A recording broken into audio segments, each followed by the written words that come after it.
Penyebab terjadinya Linggarjati adalah adanya upaya Belanda melalui Nika untuk kembali menguasai Indonesia dengan membonceng pasukan sekutu. Upaya ini menimbulkan beberapa konflik di Indonesia antara pasukan sekutu dan Belanda melawan pejuang Indonesia. Tokoh perjanjian atau perundingan Linggarjati. 1. Inggris bertindak sebagai penengah dan diwakili oleh Lord Killeran.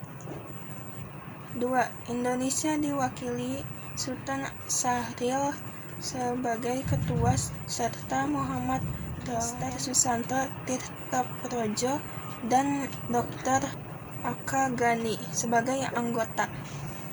3. Belanda diwakili Profesor Schermerhorst sebagai ketua serta De Boer dan Van Paul sebagai anggota. Isi 1. Belanda mengakui wilayah Indonesia yang mencakup Jawa, Sumatera, dan Madura. Belanda harus meninggalkan Indonesia sebelum 1 Januari 1949. 2. Indonesia dan Belanda setuju membentuk negara serikat dengan nama RIS. Negara Indonesia Serikat terdiri dari Republik Indonesia, Kalimantan, dan Timur Besar. Pembentukan RIS ini dilangsungkan sebelum 1 Januari 1949. 3. RIS dan Belanda akan membentuk Uni Indonesia Belanda yang dipimpin oleh Ratu Belanda. Hasil perundingan. 1. Belanda mengakui secara de facto wilayah Republik Indonesia, yaitu Jawa, Sumatera, dan Madura.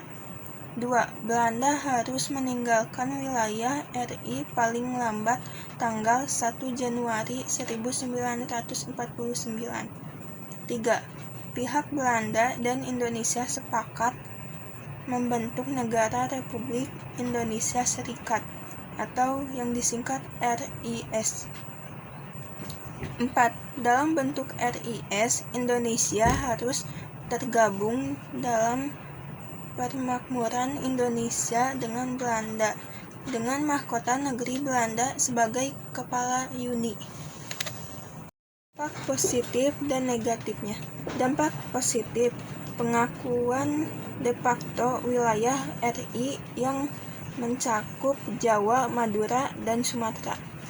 Negatifnya, wilayah RI dari Sabang sampai Merauke yang seluas Hindia Belanda seperti sebelumnya tidak tercapai.